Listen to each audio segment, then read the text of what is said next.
오늘 본문이 속한 창세기 3장을 보면 성경이 말하는 죄가 무엇인지를 가장 선명한 그림으로 우리들에게 보여주고 있습니다. 오늘 전도 폭발에도 나오는 것처럼 사람들은 죄라고 하면 강도나 살인, 도덕질, 간음 같은 나쁜 행동만을 염두에 둘 때가 많습니다. 하지만 성경에 의하면 남을 속이거나 화를 내는 등 하지 말아야 될 것들을 하는 게 죄입니다. 또한 부모를 공경하거나 이웃을 사랑하라는 이 말씀대로 행하지 않는 것, 마땅히 해야 되는데 그 행할 일을 하지 않는 것도 죄입니다. 그런데 이 죄는 나쁜 행동뿐만 아니라 우리 마음속으로 어떤 교만, 또 여러 가지 미움, 시기, 질투, 거짓말 이런 것처럼 마음속으로 나쁜 생각을 갖거나 말을 통해서도 죄를 짓게 되는데, 오늘 이 3장에 의하면 성경이 말하는 죄의 본질이 무엇인지를 아담과 하와를 통해서 우리에게 일깨워주고 있습니다. 아담과 하와가 하나님의 명령을 어기고 선악과를 따먹었습니다. 따먹은 이유는 선악과를 따먹으면 죽는다는 하나님의 말씀보다 오히려 선악과를 따먹으면 눈이 밝아져가지고 하나님처럼 될 수 있다라는 사탄과 뱀의 말을 더 믿고 신뢰했기 때문입니다. 여기서 발견할 수 있는 죄의 본질이 뭡니까? 아담과 하와처럼 하나님이 창조주라는 사실, 우리는 그분 앞에 지음받은 피조물에 불과하다는 사실을 망각하는 것, 그래서 피조물 인생임에도 불구하고 창조주 하나님을 믿지 않고 신뢰하지 않고 그분의 말씀을 거역하면서 그분의 말씀에 불순종하는 것이 성경이 말하는 죄의 본질이라는 거죠. 그런 면에서 보면 우리가 이 땅에서 아무리 착하게 의롭게 선하게 산다 할지라도 아담과 하와처럼 피조물의 자리를 망각하고 자기 분수를 모르고 창조주 하나님처럼 높아지려고 하고 하나님의 말씀을 거역하고 불순종하는 이 모든 사람들은 하나님께서 보실 때는 폐륜적인 범죄자들입니다. 자신을 지으신 창조주 하나님도 몰라보는 폐륜적인 범죄자들이라는 거죠. 그런 면에서 보면 이 땅에 사는 모든 인생들은 하나님을 믿지 않고 있습니다. 신뢰하지 않습니다. 하나님의 말씀에 귀를 기울이려고 하지 않아요. 하나님의 말씀에 순종하려고 하지 않아요. 그렇기 때문에 하나님께서 보실 때 이 땅에 사는 모든 인생들은 죄인이라는 것을 알 수 있는 거죠. 이렇게 창세기 3장은 성경이 말하는 죄가 무엇인지를 선명한 사진으로 보여줄 뿐만 아니라 또 하나 3장이 보여주는 그림은 뭐냐면 아담과 하와가 범죄한 결과가 얼마나 참담한 결과로 이어졌는지를 우리에게 말해주고 있습니다. 오늘 뱀의 말대로 인간이 선악과를 따먹은 결과로 눈이 밝아지거나 하나님처럼 지혜로워진 것이 아닙니다. 오히려 하나님의 말씀처럼 죽을 운명에 처하게 됐습니다. 범죄한 결과 정말 하나님과 인간 사이, 사람과 사람 사이, 또 사람과 다른 피조물 사이에 좋았던 관계가 일순간에 다 깨어져 버렸습니다. 이런 엄청난 결과의 가장 근본적이고 가장 심각한 문제는 뭐냐? 하나님과의 관계가 틀어지면서 깨어져 버렸다는 데 있는 거죠. 하나님과의 관계가 깨어졌다는 것은 곧 죽음을 의미합니다. 왜 그러냐면요, 여러분들, 이 산모와 태아는요 탯줄로 연결되어 있습니다.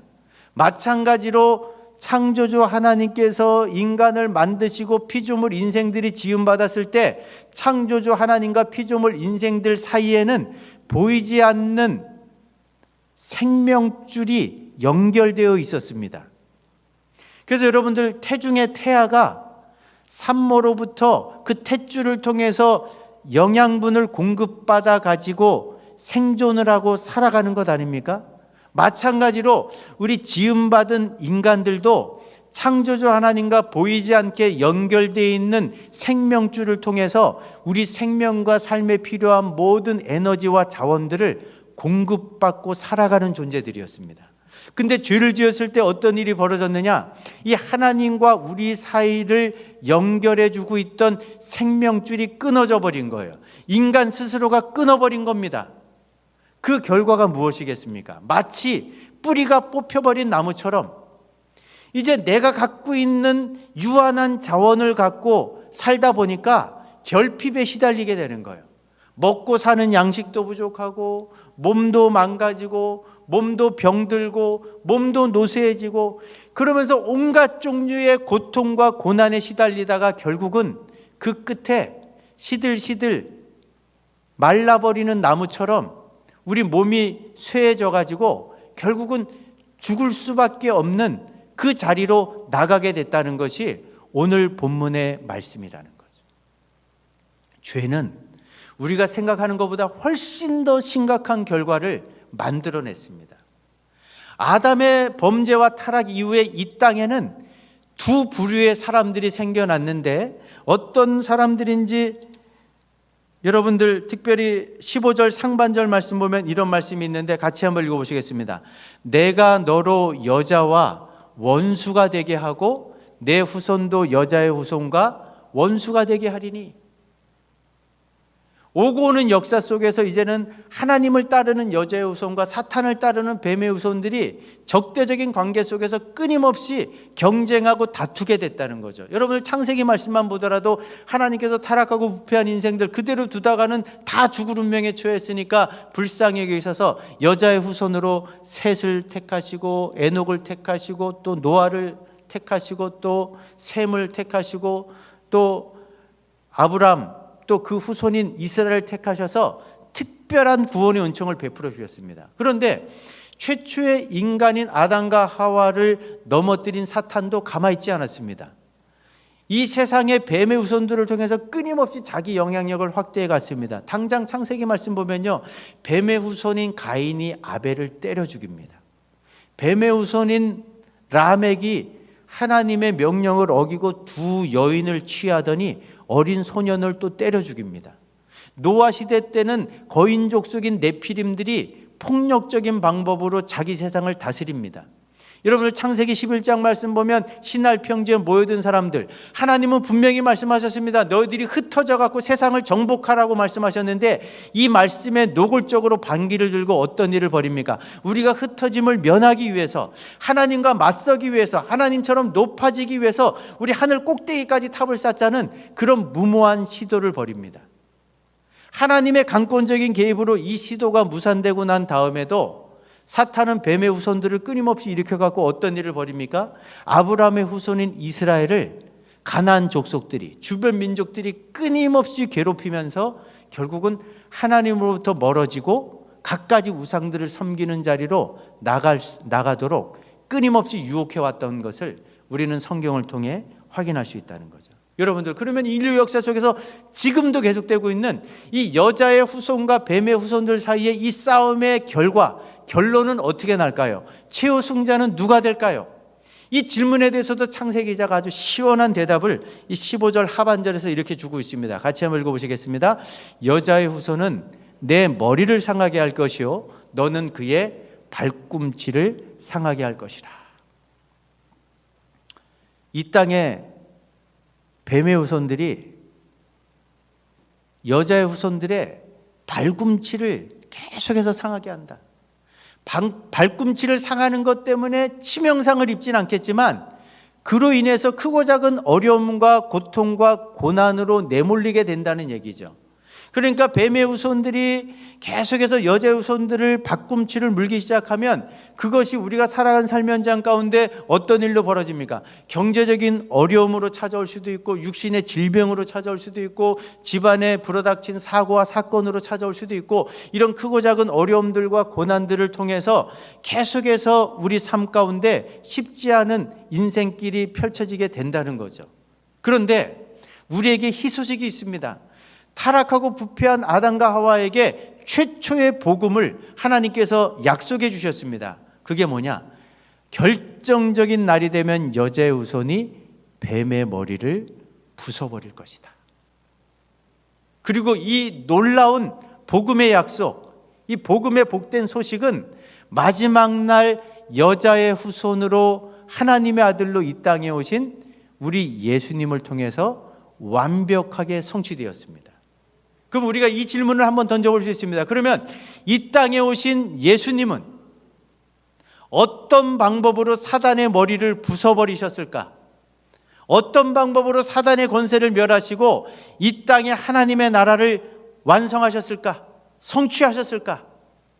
이 질문과 관련해서 예수님의 제자였던 마태가 예수님께서 이 땅에 오셔서 감당하셨던 사역을 세 가지로 요약하는 장면이 있습니다. 마태복음 4장 23절 말씀도 같이 한번 읽어보십니다.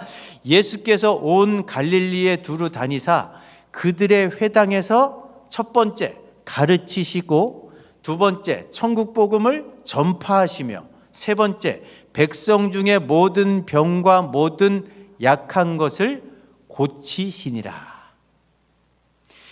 여자의 후손으로 이 땅에 오신 예수님이 사단의 머리를 부숴버리기 위해서 감당하신 사역은 세 가지로 요약이 된다는 겁니다.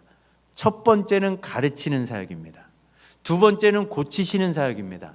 세 번째는 하나님의 나라를 선포하시고 하나님의 나라가 이 땅에 임하게 하는 사역입니다. 첫 번째 사역은 가르치는 사역입니다. 예수님은 동네를 방문하실 때마다 회당이 있으면 그 회당을 찾으셔가지고 그 구약 성경 아무데나 펴가지고 그 말씀을 가르쳐 주셨는데, 예수님의 모든 가르침은 딱 한 가지 목적이 있습니다. 요한복음 5장 39절과 마태복음 24장 27절 말씀도 같이 한번 읽어보실까요? 너희가 성경에서 영생을 얻는 줄 생각하고 성경을 연구하거니와 이 성경이 곧 내게 대하여 증언하시는 것이니라. 이에 모세와 모든 선지자의 글로 시작하여 모든 성경에 쓴 바 당신 자신에 관한 것을 자세히 설명하시니라. 예수님이 가르치신 목적은 딱 하나입니다. 구약의 어떤 성경을 펴더라도 그 성경의 모든 말씀이 바로 당신을 증거하는 말씀이라는 것을 자세히 풀어서 설명해 주신 거예요. 다시 말하면 구약의 모든 성경은 바로 예수님이 하나님이 보내신 유일한 구원자 메시아일 뿐만 아니라 사실은 이 땅에 오시기 전에 하나님이셨다는 것을 성경 말씀을 근거로 계속해서 가르치셨다는 거예요. 근데 이게 정말 액면 그대로 믿기가 결코 쉬운 말씀이 아니었습니다. 단적인 예로 보면 예수님을 따라다녔던 제자 빌립이 한 번은 예수님에게 이렇게 요청한 적이 있어요. 예수님이 그렇게 말씀하시는 하나님을 좀 우리에게 보여주십시오. 이렇게 한번 요청하니까 예수님께서 그 빌립에게 뭐라고 말씀하십니까? 아니, 내가 너희들과 이렇게 오랫동안 함께 있는데도 내가 아직도 나를 알지 못하느냐? 나를 본 자는 아버지를 본 것이오늘 어째서 또다시 아버지를 보여달라고 하느냐? 내가 아버지 안에 거하고 아버지가 내 안에 있다는 사실을 믿어라, 이렇게 말씀하신 거예요. 그러니까 제자들조차 이 예수님의 가르침을 통해서 예수님이 유일한 구원자일 뿐만 아니라 한 걸음 더 나가서 그 예수님이 하나님이라는 사실을 믿는 것이 생각처럼 쉬운 일이 아니었습니다. 제자들도 이 정도였다면 다른 사람들은 볼 것도 없는 거죠. 종교 지도자들은 어떻습니까? 예수님의 가르침을 듣자 하니까 예수님께서 메시아라고 주장할 뿐만 아니라 때때로 내가 하나님이라는 사실을 거침없이 막 이야기하는 그 모습을 보면서 절대로 이 예수님의 가르침을 액면 그대로 믿을 수 없다라고 단정한 사람들 아닙니까? 아니, 저 예수라는 작자는 우리가 알기로 갈릴리 시골 출신이고 저 아버지가 목수의 아들인 거, 목수인 거 다 알고 있는데 어떻게 자기가 스스로 하나님이라고까지 이야기하느냐? 저 예수라는 사람이야말로 그야말로 하나님의 신성을 모독하는, 종교법에 의하면 사형, 죽음에 해당하는 엄청난 죄를 짓고 있는 중범죄자다, 이런 식으로 단정을 해버린 거죠. 근데 이런 평가는 그 예수님의 가르침의 말씀을 듣던 당시 유대인들도 크게 다르지 않았습니다. 예수님의 가르침을 회당에서 이 유대인들이 들었을 때 편견 없이 듣다 보니까 정말 마음에 찔림이 있습니다. 감동이 있습니다. 막 마음이 요동치기도 합니다. 그래서 저 예수님의 가르침의 권세는 저 서기관과 바리새인들의 것과는 근본적으로 급이 다르구나, 차원이 다르구나. 그 예수님의 가르침의 권세에 놀라기도 했습니다. 그런데 예수님께서 단순히 당신이 메시아라고 이야기하는 것뿐만 아니라 사실은 하나님이라고 이야기하시면서 가르치시는 이 대목에 이를 때마다 유대인들도 받아들일 수가 없었어요. 그래서 그래서 여러분들 성경 말씀 보면요, 한 번은 유대인들이 화딱지가 나가지고 이렇게 이야기하는 예수님을 붙잡아갖고 마을 밖 낭떠러지로 끌고 가가지고 예수님을 그곳에 밀쳐갖고 떨어뜨려갖고 죽여버리려고 했습니다. 이런 상황 속에서 예수님의 두 번째 사역인 고치심의 사역이 나오는 거예요. 예수님께서 이 가르침을 통해서 내가 유일한 구원자다, 내가 사실은 하나님이라는 사실을 가르쳐 주셨는데 누구도 믿으려고 하지 않아요. 누구도 쉽게 마음을 열지 않아요. 이런 상황 속에서 예수님이 고치시는 사역을 펼쳐가시는 거예요. 그래서 예수님께서 이 빌립 제자와 이야기하시면서 예수님께서 행하시는 모든 치유와 놀라운 기적들의 목적, 그런 일들을 행하시는 이유가 무엇인지를 요한복음 4장 11절에서 이렇게 말씀하시죠. 같이 한번 읽어보십니다. 내가 아버지 안에 거하고 아버지께서 내 안에 계심을 믿으라. 이 말을 믿지 못하겠거든 내가 행하는 그 일, 그 치유, 그 놀라운 기적들을 보고 나를 믿으라. 이해가 되십니까? 그러니까 예수님의 가르침의 말씀만 듣고는 믿음이 잘 생기지 않아요. 자꾸 의구심만 생겨요. 아니, 분명히 우리 눈에 보여지는 분이 인간이신데 어떻게 그 예수라는 사람이 스스로를 하나님이라고 말할 수 있는가? 이런 상황 속에서 예수님은 수많은 찾아오는 병자들을 고치십니다. 귀신 들린 사람들을 귀신을 쫓아내십니다. 이것만이 아니죠. 죽은 나사로를 살려내십니다. 회당장 야이로의 죽은 딸을 살려내십니다. 나인성 과부의 죽은 아들을 살려내십니다. 오병이의 기적을 행하십니다. 칠병의 기적을 행하십니다. 성남 파도를 잔잔케 하십니다. 물 위를 걸어오십니다. 이 모든 치유, 이 모든 축사 사역, 이 모든 기적들은 딱 한 가지 목적이에요. 내가 너희들에게 가르친 이 모든 내용들이 거짓이 아니라 참이라는 것을 증명하는 보조적인 수단으로 이런 기적과 치유의 역사들이 나타난 거예요. 이거를 단적으로 볼 수 있는 장면이 있는데 마태복음 9장 말씀 보면 친구들이 그 중풍병자 환자를 침상째 메고 들어오는 일이 있지 않습니까? 그 친구들의 믿음을 보시고 예수님께서 그 중풍병자에게 오늘 너의 죄가 사함을 받았다라고 말씀하십니다. 그러니까 이 이야기를 듣고 있던 그 현장에 있던 서기관과 바리새인들이 막 속으로 탄식을 합니다.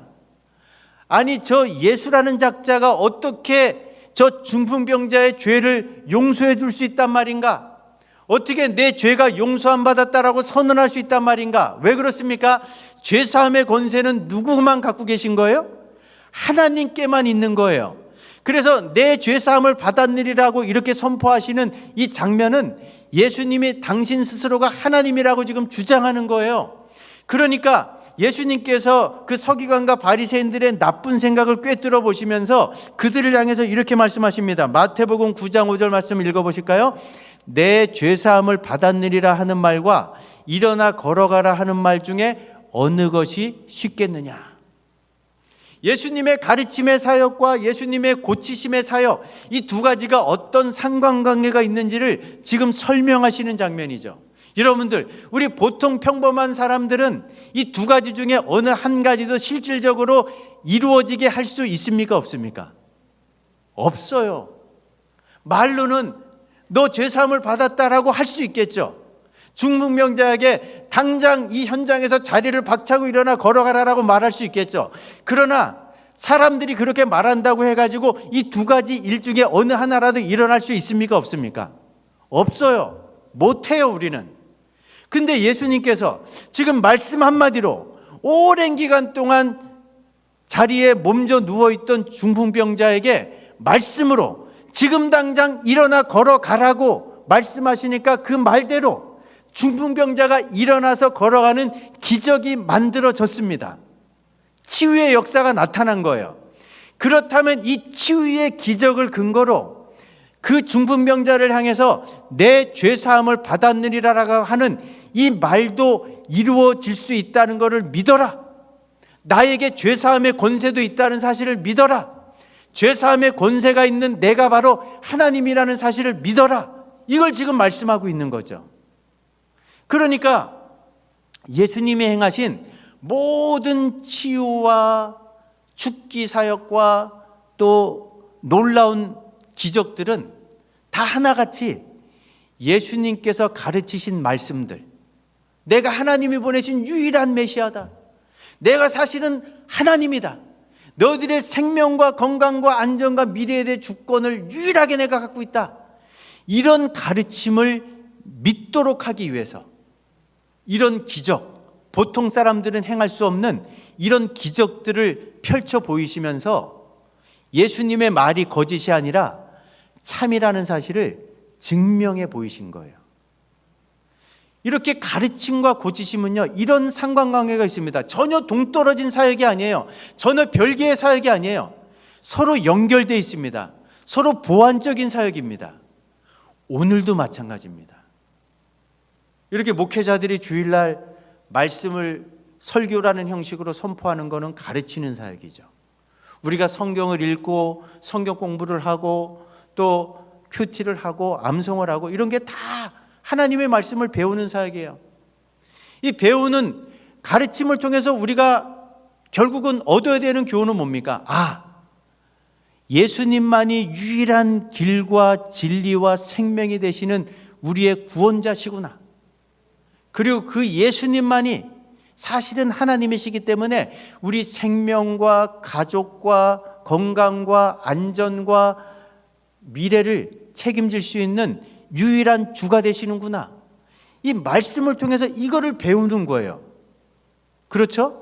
근데 우리가 광야 같은 험난한 인생길을 걷다 보면은 때로는 경제적인 어려움 때문에 정말 힘든 시간을 보내기도 하고 뜻하지 않은 교통사고나 또 뜻하지 않은 사건에 연루가 되면서 어려운 인생의 시기를 만나기도 하고 육신의 질병과 고통 가운데서 정말 어둠의 긴 터널을 지나가기도 합니다. 그러다 보면은 이 말씀을 통해 가르침을 받고 배웠던 예수님이 어떤 분인지, 예수님이 유일한 구원자가 되시고 우리의 모든 것에 대한 주권을 갖고 계신 분이라는 이런 확신, 이런 믿음이 우리가 살아가는 삶의 여정 속에 흔들릴 때가 있습니까? 없습니까? 있어요. 때로는 의구심이 들어요. 하나님이 진짜 나를 사랑하시는가? 나에게 관심이 있으신가? 내 문제를 해결하실 능력이 있으신가?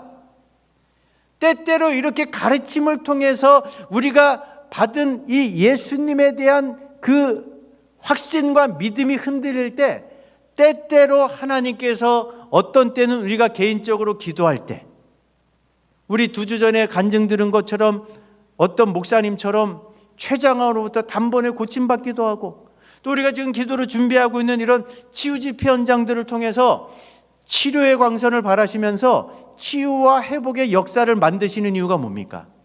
이런 것들을 체험하면 맞아, 나를 구원하신 예수님, 내 질병도 치유하실 수 있는 분이고 내 인생의 삶의 모든 주권을 갖고 계신 유일한 주가 되신 분이야.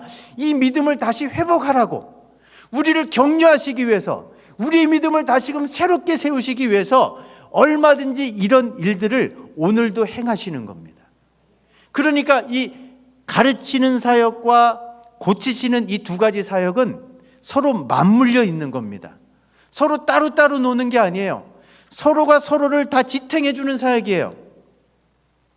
이런 이해를 가지고 예수님이 행하신 3번째 사역은 뭐냐? 바로 이 가르침과 고치심의 이 2가지 사역을 근거로 하나님 나라의 복음을 선포하시면서 하나님의 나라가 이 땅 가운데 임하도록 하는 이 3번째 사역을 감당하신 거죠. 예수님께서 공적 사역을 시작하시면서 갈릴리 가셔갖고 가장 먼저 전하신 말씀이 뭡니까?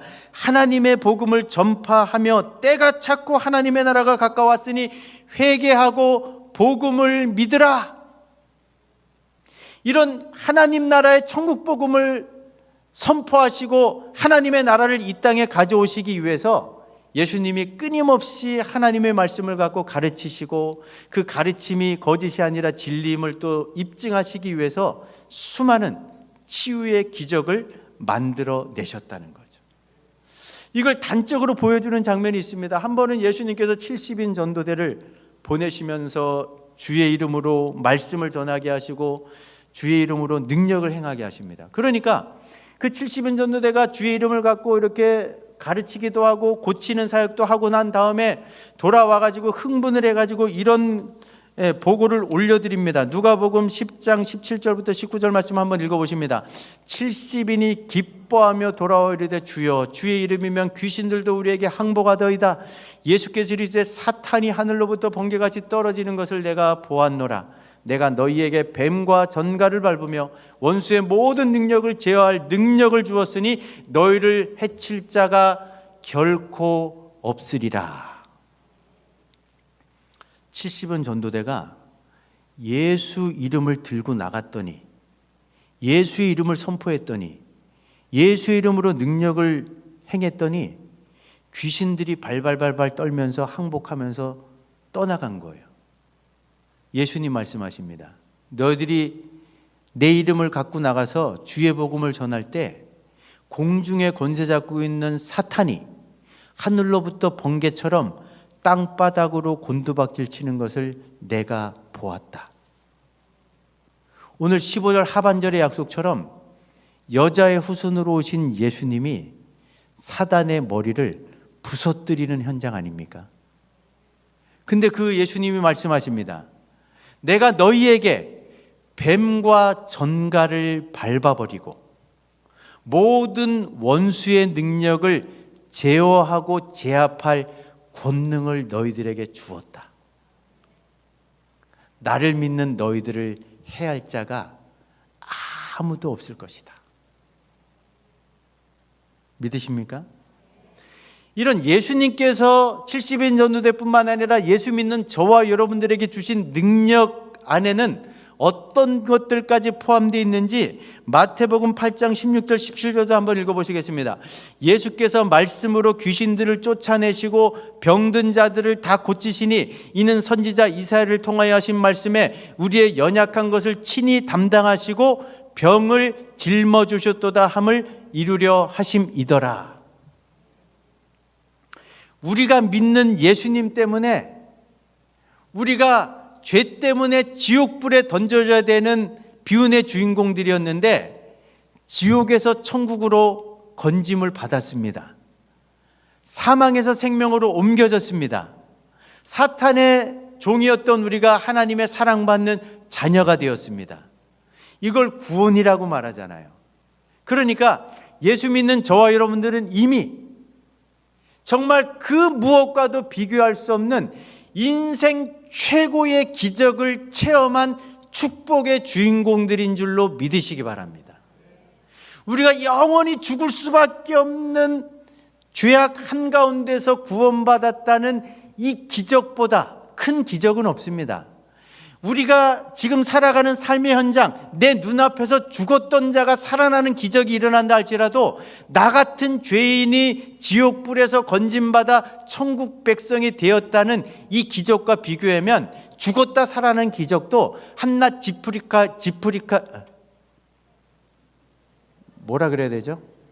지푸라기에 불과한 작은 기적에 불과한 거예요. 믿으십니까? 그런데 이렇게 가장 큰 기적을 베푸신 그 주님이 저와 여러분들에게 이미 이사야 선지자를 통해서 말씀하셨잖아요. 우리 죄를 대신하시는 과정 속에서 십자가 달리신 그 주님이 뭐라고 말씀하십니까?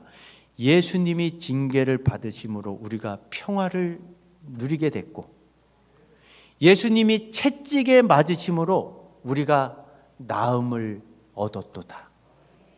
그러니까 예수님이 우리 단순히 죄만 짊어지신 게 아니에요. 그 범죄한 결과로 이 땅에 찾아온 모든 고난들, 우리의 연약함들, 우리의 질병을 대신 다 짊어지시고 십자가 달려 돌아가셨기 때문에 그 예수님을 믿는 저와 여러분들에게는 죽었던 영이 살아나는 이 기적뿐만 아니라 병든 몸과 마음과 우리의 모든 연약한 것들을 치료받고 고침받을 수 있는 그런 능력까지도 우리에게 주어진 줄로 믿으시기 바랍니다. 그런 면에서 보면요, 예수 믿는 저와 여러분들은 예수님께서 이 땅에 계실 때 행하신 세 가지 사역을 그대로 이어받은 사역의 계승자들이자 사명자들입니다. 사역자들입니다. 저와 여러분들이. 그래서 우리는 예수님의 가르침의 사역을 이어받아 가지고 기회가 있을 때마다 유일한 길과 진리와 생명이 되신 그 예수님을 증거하는 삶을 살아야 돼요. 예수님만이 우리의 유일한 구원자가 되십니다. 이 예수님만이 우리 인생의 유일한 주가 되시고 우리 생명과 건강과 안전과 우리의 미래를 책임질 수 있는 유일한 분이십니다. 자꾸 선포해야 되는 거예요. 뿐만 아니라 예수님께서 행하시는 이 고치심의 사역을 이어받아 가지고 주의 능력이 임하면요, 우리도 얼마든지 육신의 질병으로도 고침받을 수 있어요. 귀신 들린 사람을 예수 이름으로 물리칠 수 있습니다.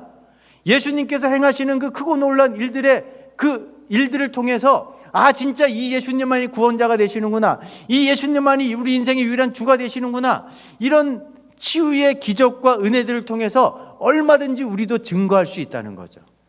이런 두 가지 사역을 통해서 결국은 하나님은 오늘도 이 복음과 성령의 은혜 안에서 하나님의 나라를 이 땅에 힘있게 확장해 가는 줄로 믿으시기 바랍니다. 그 주님이 저와 여러분들에게 얼마나 놀라운 능력을 허락해 주셨는지를 주님이 직접 이렇게 말씀하셨습니다. 마지막으로 이 말씀 한번 읽고 말씀 정리합니다. 요한복음 14장 12절 말씀, 내가 진실로 진실로 너희에게 이르노니 나를 믿는 자는 내가 하는 일을 그도 할 것이요 또한 그보다 큰 일도 하리니 이는 내가 아버지께로 감이라. 믿으십니까? 예수님께서 가르치심, 고치심, 하나님 나라를 선포하는 이 세 가지 사역을 통해서 사단의 머리를 부숴버리고 사단의 권세를 멸하시고 이 땅에 하나님의 나라를 성취하셨는데, 하나님의 나라를 성취하시고 하늘로 올라가시고 그 주님이 감당하시던 사역을 우리들에게 맡겨주셨다는 거예요. 그래서 우리도 복음과 성령의 능력 안에서 이 세 가지 사역을 동일하게 감당하면서 하나님의 나라를 지금도 우리가 살아가는 삶의 현장 가운데 확장해 갈 수 있는 줄로 믿으시기 바랍니다. 이런 확신을 가지고 이번 한 주 동안 간절히 기도하고 기대하시고 사모하시는 가운데 복음의 주인공이신 주님이 성령을 통해 일하시고 역사하시면 현대 의학의 한계를 얼마든지 뛰어넘을 수 있습니다. 우리의 기도와 기대를 얼마든지 훌쩍 뛰어넘어서 지금도 살아 역사하심의 그 놀라운 증거들을 보여주시는 그 주의 충만한 은혜로 체험받는 우리 창운대교회 모든 성도들 될 수 있기를 주의 이름으로 축복합니다.